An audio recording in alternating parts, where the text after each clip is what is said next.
your participation today. I know your time is very valuable, so I really appreciate your being here with us today.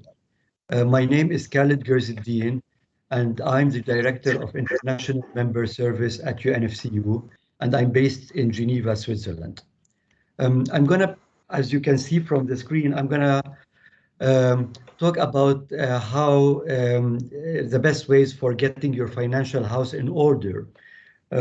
Before I start, though, I would like to give a couple of new developments at UNFCU. For those of you who are members, you might be happy to hear about the things that we are introducing.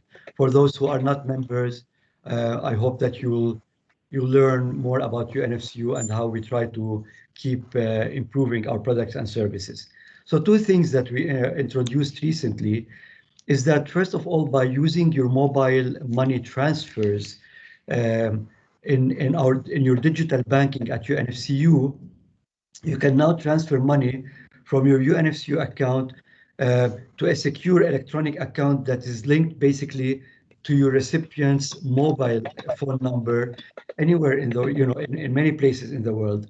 Actually, this service is currently made available in around 20 countries. So it's really a very quick and inexpensive way of sending money to your loved ones, to your friends, to your family. Many of our members in this around 20 countries again, and the list of countries is growing, are very happy that they can now send mobile transfers because it's cheap and it's instantaneous. So that's the first thing I'd like to tell you about. The second thing, news about UNFCU, is we have introduced alerts, whether by SMS or emails. So basically, if you're a UNFCU member, you can go into your UNFCU online banking and choose whether you want the alerts to be by SMS and emails, and choose for what kinds of transactions you would like to receive an alert.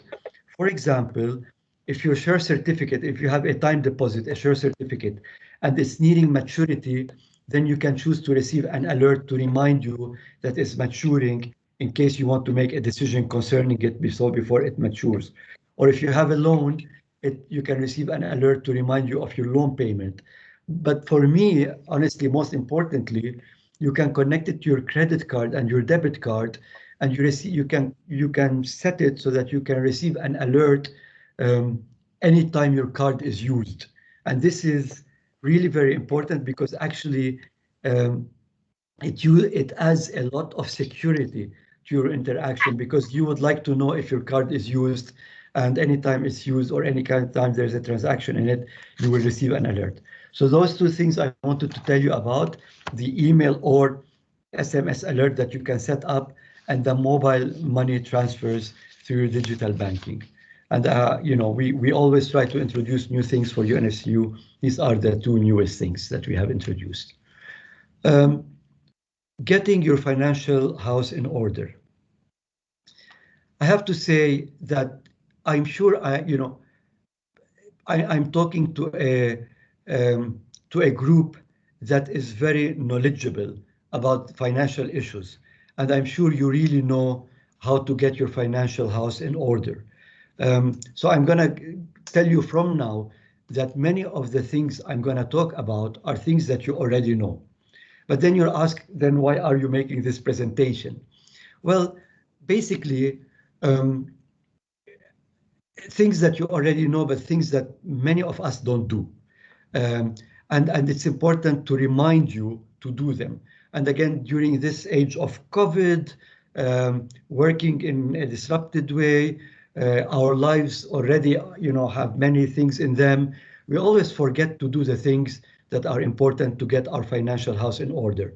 So in doing this presentation to you, we thought that this is actually the best time to do this presentation. Again, things that you might know, but I bet that many of you, and many of us, even people working in the financial industry, we might not be doing them. So it's a good time to have a reminder of those important things that we should all be doing. So I'm going to first talk about a few things about organization. then about financial planning today, about financial planning in the future. We're going to then take a quick look at retirement, uh, a word or two about life insurance, and then recap basically and questions. So start organizing. That's the first part. And start organizing your financial trail. So basically, whether it's a paper trail or a virtual trail, make sure it's organized and under your control. Email accounts, for example. Most of us already have two email accounts, one for work and one private. But many of us have three or more email accounts. Why? Because we might have old accounts that we never closed. Um, I, at some point, discovered that I had four email accounts, work, private that I use, and two old ones um, that I do not use anymore. I made sure to close them. You have to be aware of what you have. And if you have email accounts that you don't access, close them.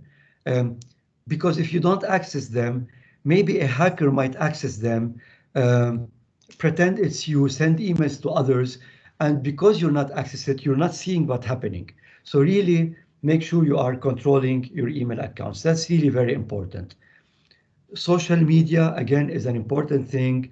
Um, we all put personal stuff on our social media, but just be cognizant and be aware that some things also could be used by an identity thief and pretend, they know more from your social media. They might know your date of birth, how many children you have, etc.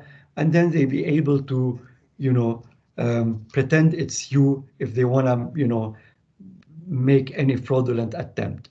So just, I know that some social media are done for us to share, personal stuff, but just be careful, be cognizant of the dangers that lie there. Phones. Um, Recently in Switzerland, I've been receiving SMS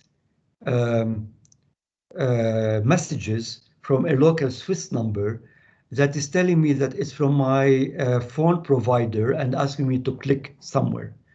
Um, and then, I didn't do that because I know about these things, especially that it came many times, one after the other, and from sometimes different phone numbers.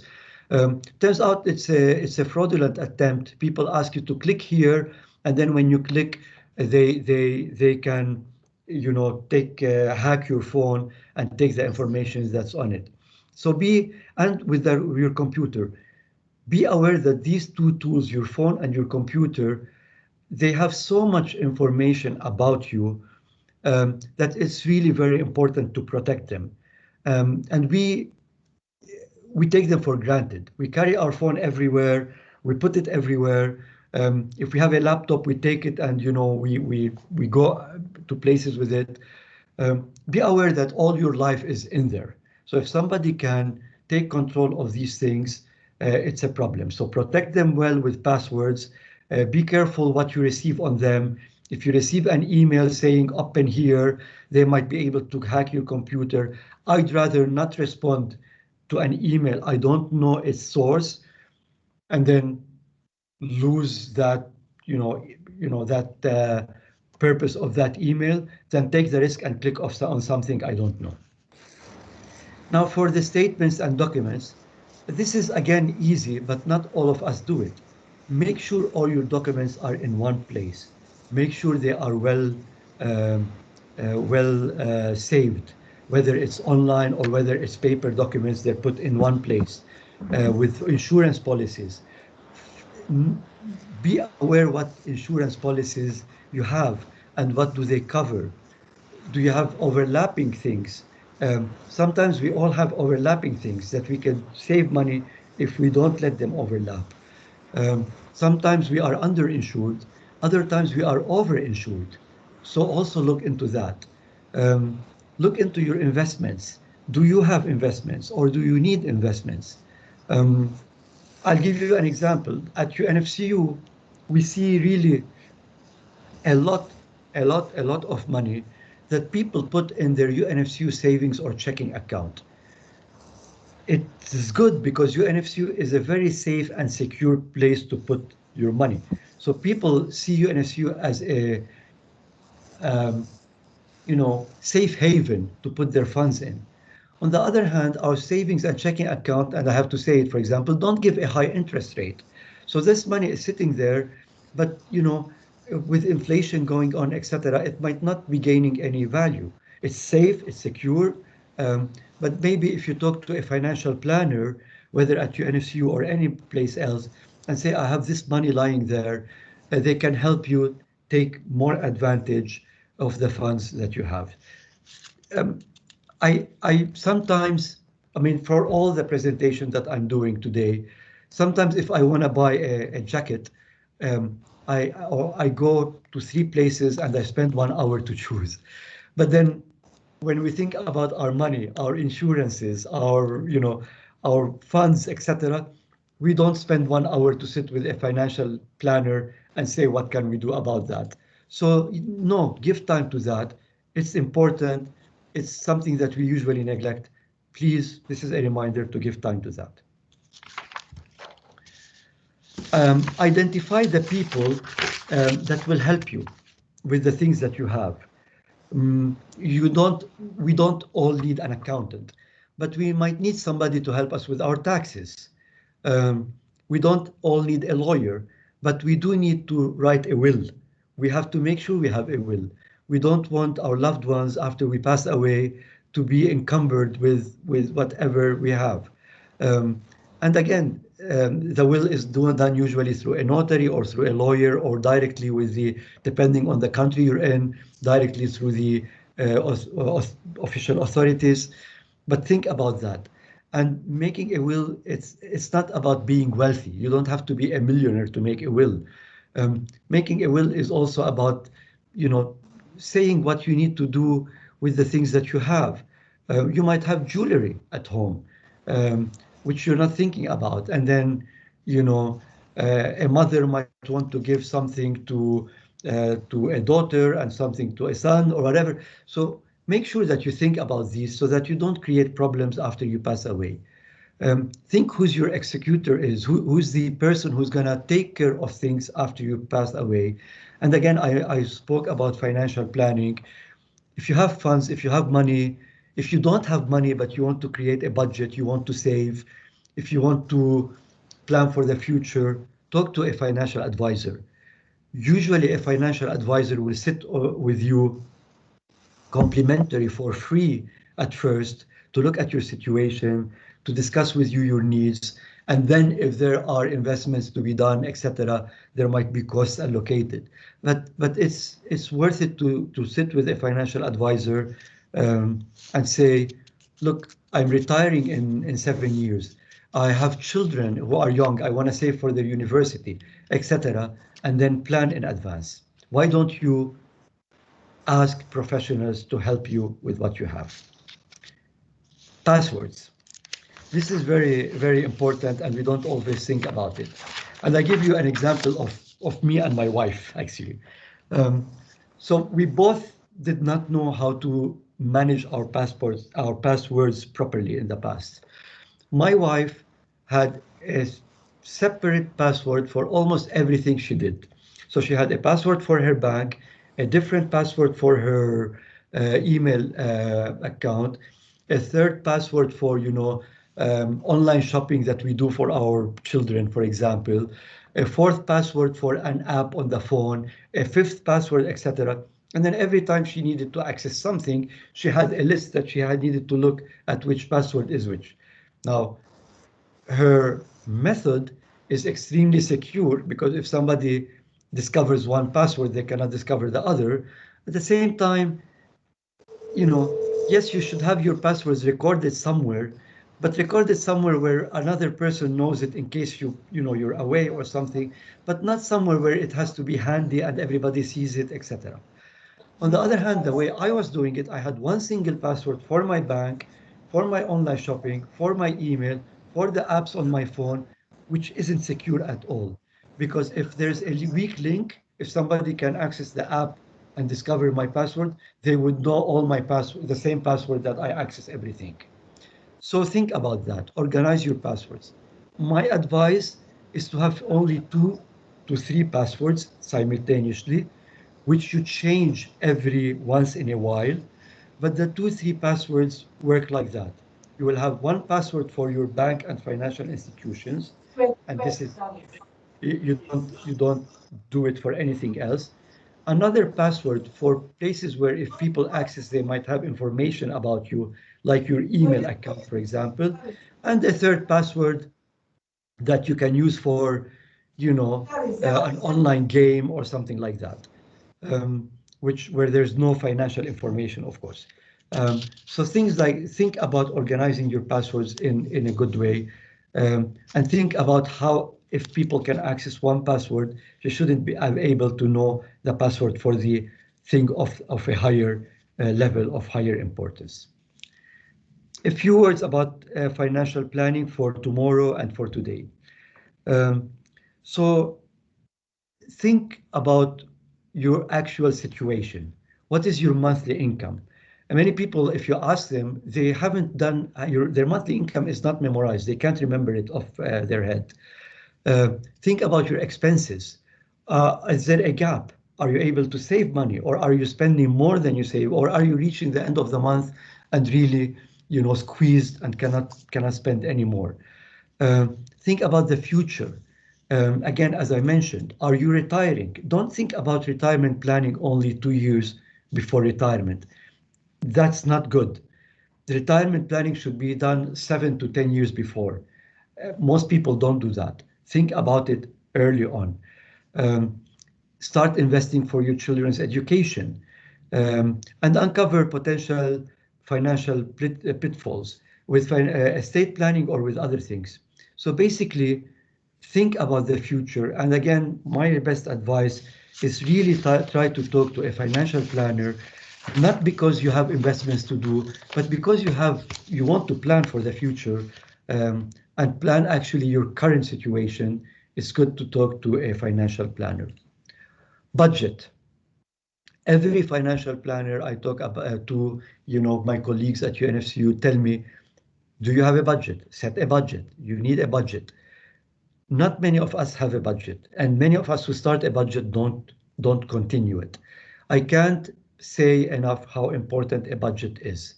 Choose any budgeting template that works for you, whether a spreadsheet, whether online, etc. Um, and the first time you do a budget, it's not going to be perfect. We don't know from the first time we do a budget what we spend, what we don't spend. So do a budget in whichever way you know, check it a month later, make small corrections, check it next month, make small corrections. At the end, you will have a very good set budget. You will know how much you spend every year, how much you spend every month. You know where you're spending more. The budget is important also to see, are we spending more in places that are not important? The budget is important uh, to save. Um, for example, if you're going on, you want to go on vacations, you want to buy a car, you want to buy a home, um, budget for it. Even if it's tight, you might be able after a few months, not from the first month of your budget, you might learn that I can squeeze here a little bit and put there a little bit more. Um, Budget for the curveballs as I call them, health issues, unemployment, family needs. You might want to help your family, emergencies. Even those of you who have insurance, you might have a deductible on the insurance. The deductible is, like if you have an insurance and you need to pay whatever, $1,000, maybe the first 500 you have to pay it from your own pocket. That's a deductible. So setting a budget will help you with all these things. To tell you two things. First of all, the budget is never going to be perfect. So don't get frustrated if your budget is not perfect. That's fine. You're not a financial machine. You might not be able to do a perfect budget. This is fine. Having a budget is better than not having a budget. So have it, let it not be perfect. That's fine. The second thing, all of us make a budget, we follow it the first 2 months, and then we stop following it. So please remind yourself to look at your budget every month. Spend 10 minutes. Once you build the budget, all you have to spend is a little bit on it every month, and you are in control of your money. So again, spend time doing that. It's really beneficial for you in the long run. Loans, it's important to look at your loans. Reassess them, see if you can consolidate them if possible. If you have credit card payments also, you pay a lot of interest on your credit cards. So a credit card should be used either if you have an emergency or yes, to buy stuff, but then to plan really how to return the money into the credit card in installments. But it's not done for it to be maxed out all the time that you have the credit card with you. So be careful how to use these things. UNFCU give loans, and you know we encourage people to take our loans because there are advantages. The interest rates we have are good compared to other financial institutions. We know you, we know how your contract works, we know the UN community, so we can, feel comfortable giving you a loan. At the same time, loans cost a lot of money for the person who's taking the loan. So I have to tell you that you end up paying a lot of interest. So if you are taking a loan, try to take it as shorter term as possible. Try to repay it as quick as possible. We at UNFCU, we will not penalize you if you prepay a loan. Other banks might penalize you because if you take a loan for 5 years with a commercial bank and you try to pay it in 3 years, they will say, we were going to gain interest for 5 years from this person. Now she is paying it in 3 years. We need to make her pay a penalty because to compensate for the loss we're having. In the case of UNFCU, if you take a loan for 5 years and you pay it in 3 years, we don't penalize you. So I encourage you to do pay your loans quicker if you can, because you don't want to be paying interest to a bank or a financial institution, as long as there's no prepayment penalty, of course. Plan for the future. Again, I spoke about investment, but I didn't speak about consolidation. Make sure if you are investing, to invest all in one financial institution. Of course, as long as this financial institution is a solid and secure financial institution. But make sure it's good to have them in one financial institution. Maybe in different types of investment to diversify, but in one institution. And the reason is that your financial planner then will have a global view of all your investments. They will know all about you, so they can advise you properly. But if you have an investment in Bank A and another investment in Bank B, your financial planner in Bank A might not know what you have in Bank B. They might be giving you advice without knowing the big picture. So think about these things, basically, are important to know. Look at your pension. If you can know what your pension is going to be, try to figure out also where are you going to live after you retire, where you're living now, where your investments are. So, for example, before you retire, if you're living in one place, your investments are in another, there might be issues to do with taxes that you might be interested to know about. Or even when you retire, it's good to plan where are you going to retire, because there are tax implications there that affect your lump sum or your monthly pension payments. Of course, if we want to retire in our own homeland, in our own country, we might say we're going to retire there no matter what the taxes are. But if we are going to retire in a different country than ours, then we might be able to choose where to retire. So take the tax issue into consideration. Again, a financial planner might be able to help you with that respect. And then think about some other issues that can affect your goals. Marketplace is very volatile. Some marketplaces are more volatile than others. So depending where you're from or where you're going to live, you have to take this into consideration. I leave procrastination till last year. The uncertainties about the future global economy, again, with COVID going on, with many different countries going through different success or not success levels in their economy. The interest rates are historically low. That's why I mentioned earlier, If you have money in your savings or checking account, banks are giving you very low interest rate in your money saying there. So speak with a financial planner and say, what can I do with the money so that it doesn't lose value because of inflation. Think about inflation. Think about, longevity risk. Basically, we are this is a good thing. We are living more and more. Our lifespans are becoming longer, but our pensions are still not regulated to that. So you have to make your own effort with your own finances. That's why I'm saying plan 10 years, 7 to 10 years in advance of retirement. You have to make your own effort also to supplement your pension so that you can live a good, comfortable life after retirement.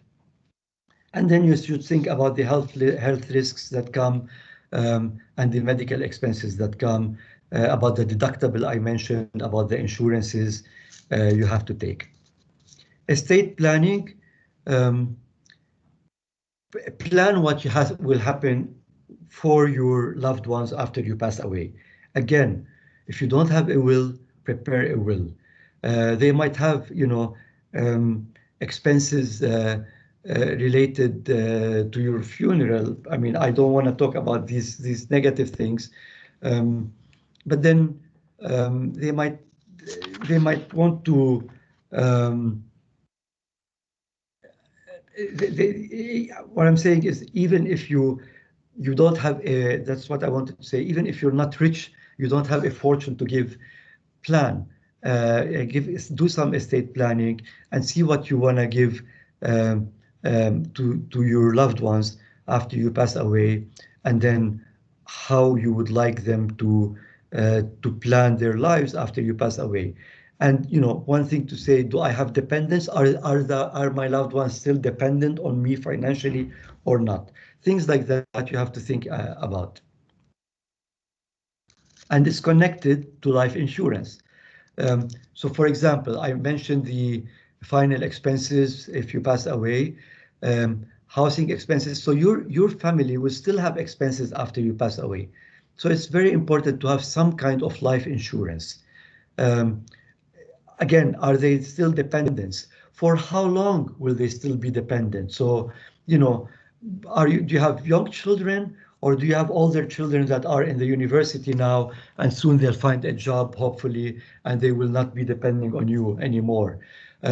So that just depends on the size of the life insurance you want to take, because you neither want to take a small life insurance that is not enough for your loved ones after you pass away, nor do you want to take a huge life insurance that is costing you today a lot of money in monthly insurance fees. So you have to measure that. You have to see, is the UN giving me a life insurance? Is this enough, or should I complement it? So think about all these. And remember again, uh, that all these items, all these issues are important for you and for your loved ones. Um, I I finished talking about the important things you have to do. Um, I did not get into procrastinate because I want to talk about it now. But first of all, review and organize your key financial documents and your online accesses. Um, Establish your go-to team, a loved one that you trust that will take care of things for you, whether you're incapacitated or sick or whether you pass away. And then financial team outside, a financial advisor. Did you put a will with a notary? Do you have a tax advisor if you need it? You might not need them, but think about them. Do you need them? Set a budget. I can't repeat how important it is to set a budget. Plan for the future, plan for your retirement, and plan for other future events such as university for children, buying a home in the future, etc. Um, Plan for when after you pass away. So basically, make a will, plan how they're gonna take care of themselves, your loved ones, take an insurance policy on your life. The size and cost depends on your needs, but do take an insurance policy. It's very important. They will already have enough trouble when you pass away. you want to just make the financial one a little bit less. And do not procrastinate. This is very important. Again, I started the presentation by telling you that I'm going to talk about things that you know, and but the things that we don't do a lot. So start now. Really don't procrastinate. Um, Start now doing these things. You might not be able to do them all together. Take notes, say, organize, financial team, budget, future, retirement, and then try to work on them little by little, but start now with working on them. It's important.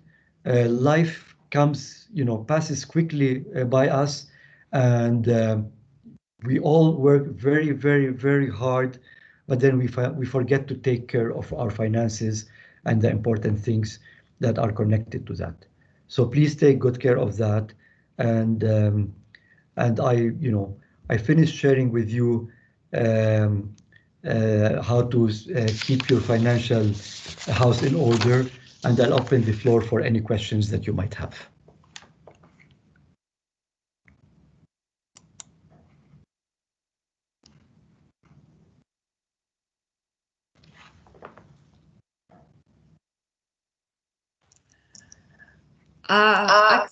Akram, you can take the floor, please. Yes, thank you. Please, just if you could just mention from which organization you are from. But yes, sure, I was going to do so. Yeah, yes, sure. I'm Akram Rantous. I'm from the International Agency on Research on Cancer in France. Thank you, Khaled, for these very good insights. Even though some of the points were simple, but putting them together in a whole context was quite interesting. I was intrigued by your suggestion about the utility of diversifying investments, but not diversifying bank accounts. So what would you suggest for people like us who would have, for example, should we diversify between our local banks where our offices are located in the UN, and diversify them with the UNFCU, or shall we just put them in one of the two options? Thank you, Akram. Probably you and I are from the same country. I don't know if you're from Lebanon. Yes, I am. Especially in this context, diversification should be seen maybe as more important. Yeah. Right. Okay. No, it's a very good question. I was talking about diversification in investments more than diversification in accounts. So, for example, UNFCU we have 170,000 members around the world, and only 1/3 of them is in the USA. So we have more than 100,000 members outside the USA, and our accounts are in US dollars. So more than 100,000 of our members have to still have a local bank account, for their daily transactions. But those more than 100,000 members still have an account with UNFCU as an additional bank. So these days, people open more than one bank account, and they even cherry pick. They call it cherry picking. They see that the credit cards at UNFCU are great, so they take a UNFCU credit card, but they see that, the deposit at Bank Audi is important, so they have a deposit at Bank Audi, for example. So for banking, for retail banking, probably you have to have more than one bank account, and then take a loan from one, take a credit card from the other, put your deposits in a third one because it's safe, etc. So yes, you can have that. You can have a local bank. I think you're in France, if I'm not mistaken. Yeah. In Lyon, probably, right? Yeah. So probably you will have a bank account there for your daily expenditures, but then it's good to open a UNFCU bank account because it's a secure institution. You can share you can have family members then open bank account for you with UNFCU. You can transfer money from your UNFCU account to their UNFCU account, and then they can have quick access to those funds. That's fine. But for investments, so if you're investing in mutual funds, in stocks, in bonds, do you have investment plans? It's good to have them under one umbrella. Maybe different investments, but under one umbrella. So that your investment advisor, which is going to usually belong to that financial institution, can have an idea about all your finances in one look.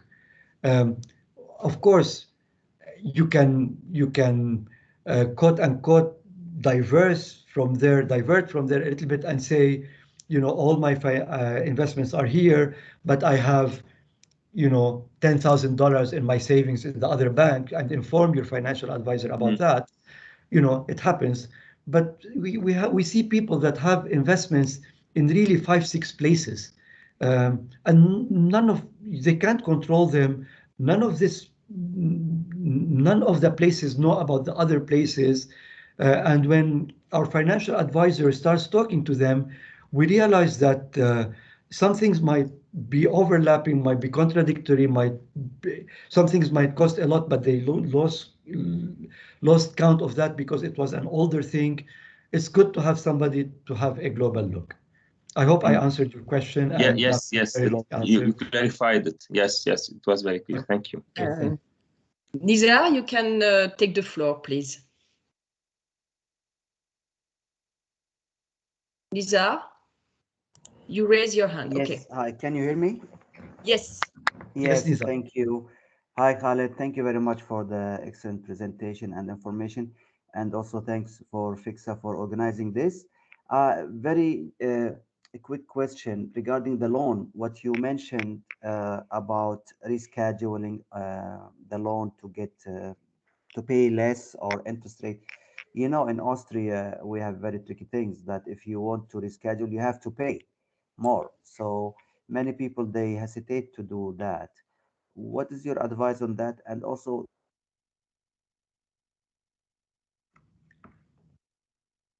Nizar, I sometimes lost you. I lost you for a moment. You asked about the banks in Austria and the loans and what's the advice on consolidating loans. But then rescheduling. I didn't Okay. hear the rest. The second part is that you mentioned that you give loans, which is very good and excellent.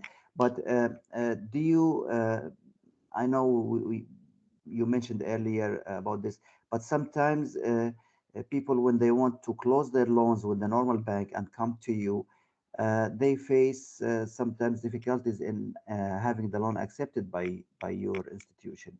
So here we have also, not 100% guarantee that they will get it.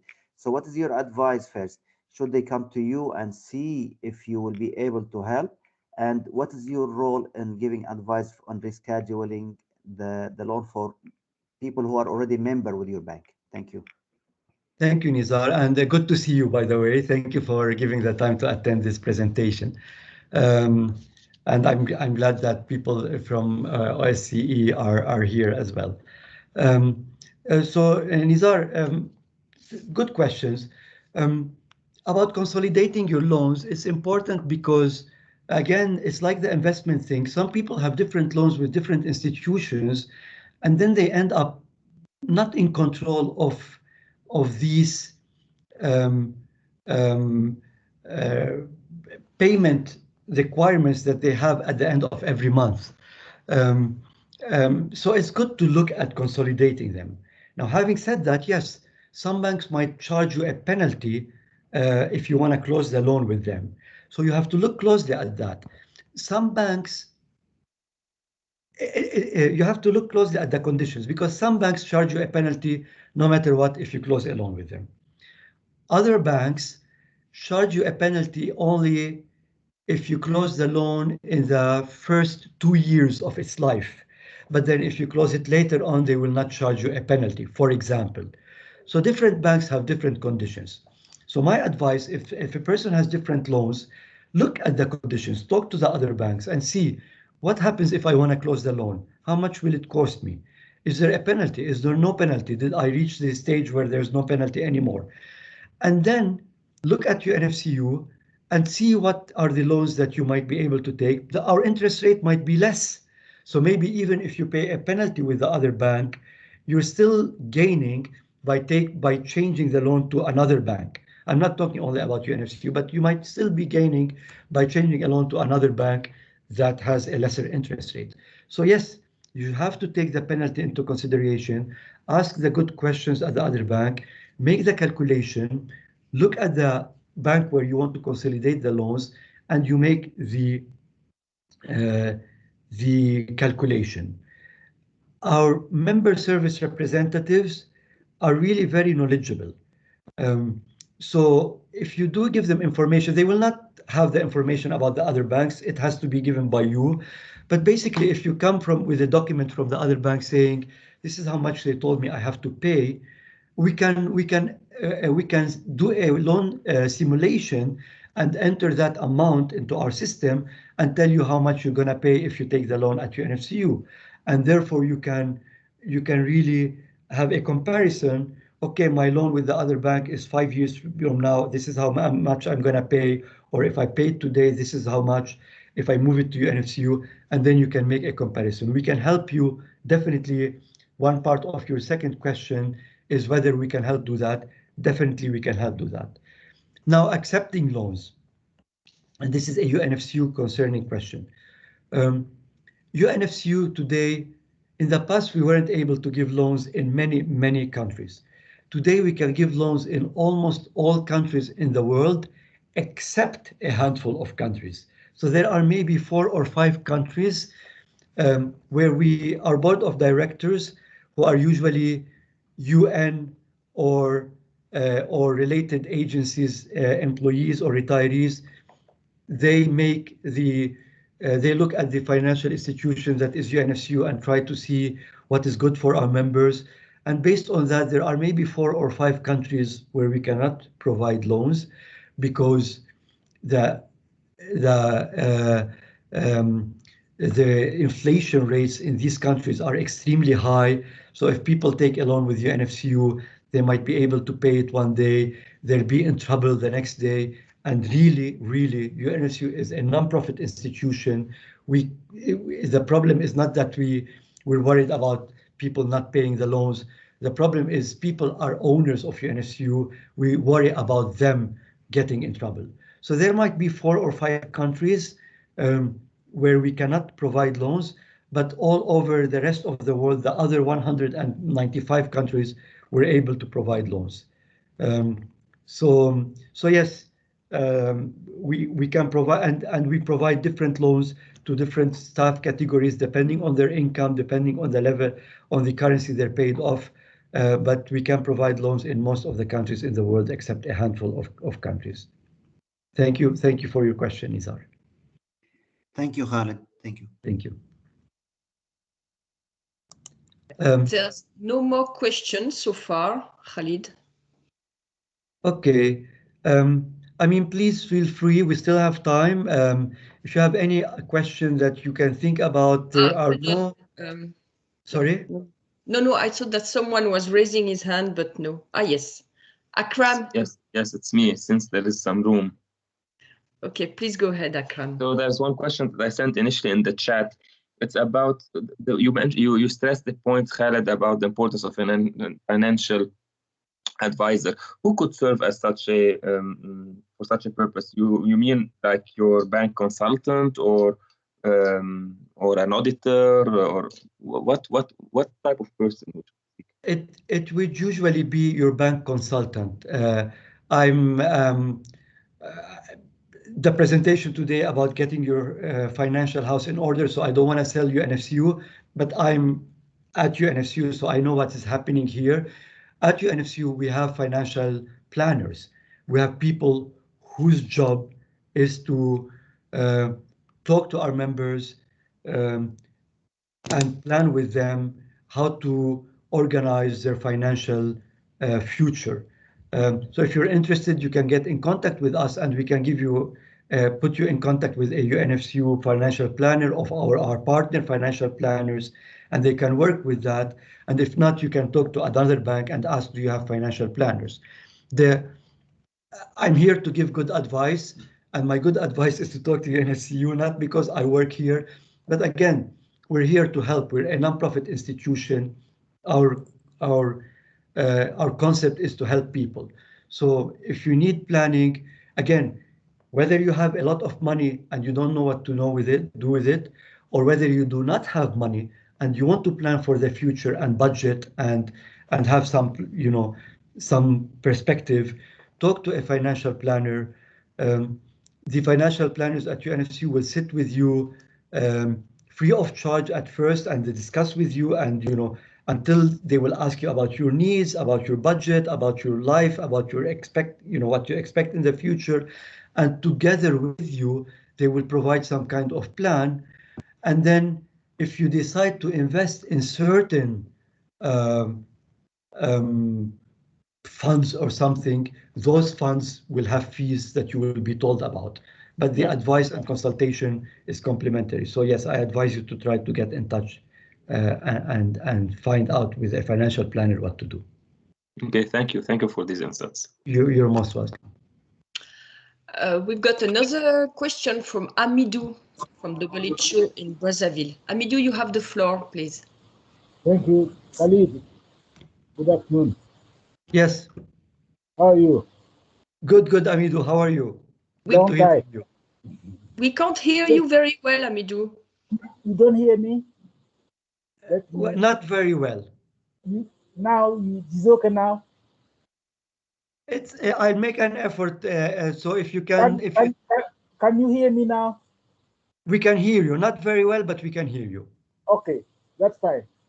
My question is about the list of the countries. I know some of the countries in the African region are concerned, and I don't know why, because at the beginning I have understand that it is because of the economic problems in the countries, but all of us are UN staff members. There is no economic problem for the salaries. So I don't understand why it is continuing like this. And people are coming to me asking when it will be stopped, and I don't know what to say. Which country you're talking about, Amidou? You have Guinea, Conakry, you have Congo, Brazzaville. I know these two countries, for example, are concerned. Okay, thank you. If I'm not mistaken, in Guinea we are able, but I can confirm to you if you want. I can see the notes now, Marie-Paul, because I stopped sharing the presentation. Can you see the chat? I'm seeing the chat now because I stopped sharing the presentation. So there is a question from Lucy. Yes, I can see the question. So I'm putting my email address, and Amidou, you can send me an email and I can confirm for Guinea.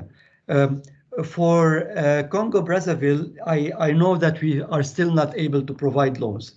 The reason, again, there are really a handful of countries where we cannot provide loans. The reason, again, is the economic situation of the country. The loan is not only related with a person's income and employment. It's related to many issues. And we can get offline later on if you want to send me an email and I can explain more. But I'll just give 2 points here that the whole buying power of an individual in a country also relies on the country's economic foundations. For example, in Lebanon, inflation rate rose by like 3,000%.